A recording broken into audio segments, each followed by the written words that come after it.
Cuando llegan los españoles acá, rapidísimo se dan cuenta que es un país, entre comillas, pobre. Es decir, tiene muchos productos para poder vivir, calabazas y choclos y porotos, pero eso no vas a llevar a España, ¿no? 30 toneladas de maíz que cargue un barco no paga ni la mitad de flete, ¿no?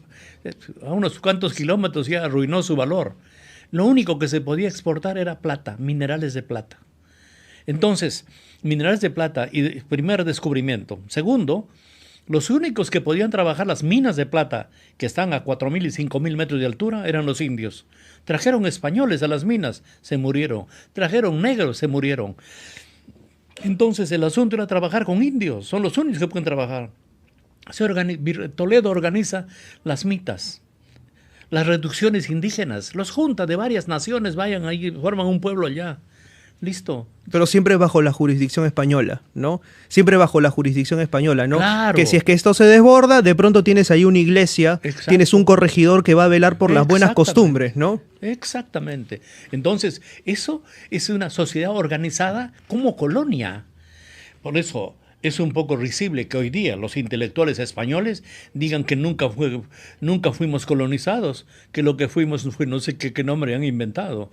Y dicen la leyenda negra que nos hace aparecer mal ante los americanos. No, ellos nos reventaron, es decir, nos reventaron y, como has percibido bien, eliminaron con el mestizo la posibilidad del surgimiento de una clase media, de artesanos, de comerciantes, los controlaban en todo. Entonces, por eso te decía que los levantamientos casi de todo un siglo fueron dirigidos por mestizos. Y luego de eso, hasta el levantamiento de Túpac Amaru. Túpac Amaru llamó a una unión de mestizos, de criollos y de indígenas para gobernar el país. Que ya con eso estaba pidiendo un replanteamiento en el sistema de gobierno y replanteamiento en el Estado, sin decirlo, sin usar esas palabras. Pero en los hechos decía, gobierno de todos nosotros, ¿no? En el territorio. Entonces, ese solo hecho era modificar el sistema de gobierno y modificar el Estado. Eso estaba pidiendo. Por eso es un poco risible cuando los hombres formados en las academias dicen, no, sus reclamos fueron contra los tributos, fueron reclamos fiscales, no fue revolución. Oye, estaba bien claro. En el imaginario popular, digamos, la rebelión de Túpac Amaru por cuestiones fiscales y termina con el descuartizamiento de Túpac Amaru. El resto queda en el aire. Cuando la rebelión de Túpac Amaru hay que tomarla desde la proclama de Tungazuca y termina hasta cuando el rey Carlos III, no, sí pues él, da un edicto diciendo se acabó la revolución de Túpac Amaru, 1795, ya no quería que se hable más del tema. Porque tenían cusqueños desperdigados en España que habían sido enviados presos, tenían curas sin parroquia, era un zafarrancho. Entonces dice, se acabó y no se habla más. Muchos apellidados Túpac Amaru tuvieron que fugar del país por su cuenta y quitarse. Esas cosas pasaron. Obviamente que en la proclama de Túpac Amaru convocaba a criollos, a mestizos e indígenas.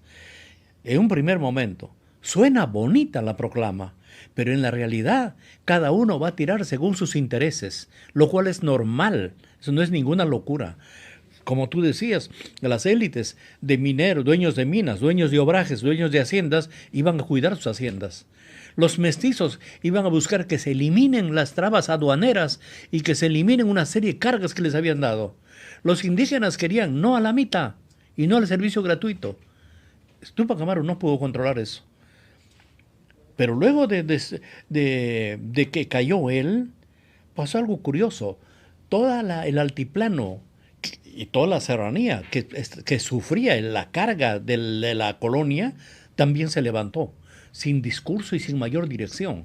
Pero se levantó más aún cuando un hermano y un sobrino de Túpac Amaru huyeron hacia Lampa, huyeron hacia el sur, y los pueblos viendo eso se comenzaron a levantar. ¿Cómo?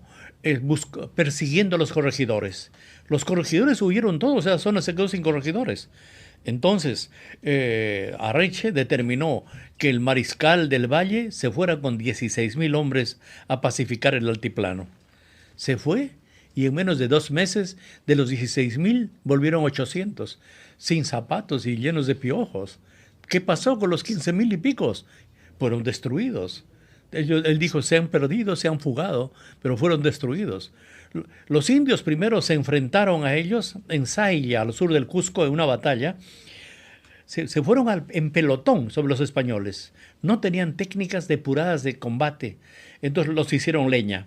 La batalla fue analizada hasta en Lima. Y dijeron, a esto es fácil, los hacemos, los destrozamos.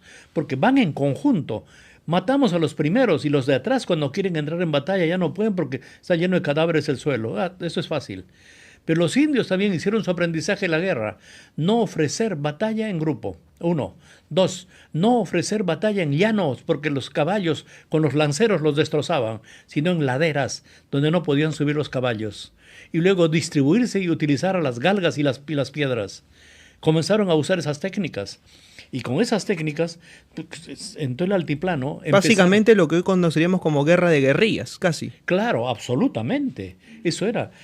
O sea, cuando el término todavía no estaba acuñado, claro, era una guerra de guerrillas. Ese era, y probablemente ese es el sistema adecuado. Algo que después hereda Cáceres. Lógico, de guerra, aún hoy en día. No, Cáceres hereda muy básicamente, hizo ¿no? eso. Además de haber sido un amplio conocedor del territorio, ¿no? Los volvió locos a los chilenos. Entonces se fueron y se levantó todo Lampa, todo Ayaviri, toda esa zona del sur se levantó. Y se levantan otros líderes como Tupac Katari, que se va sobre La Paz, cerca de La Paz. En La Paz, en un cerco de 104 días de cerco de sitio, de 25,000 lapacinos, mueren 10,000 de hambre. Se comen los perros, los caballos, se comen lo que pueden. Se salvan de milagro cuando ya estaban por rendirse. Pero otro flanco de Tupac Katari se viene por el sur hacia Puno. Por el norte va Diego Cristóbal Tupac Amaru y cercan Puno. De los 16,000 soldados que había llevado del valle, llega con 1,200.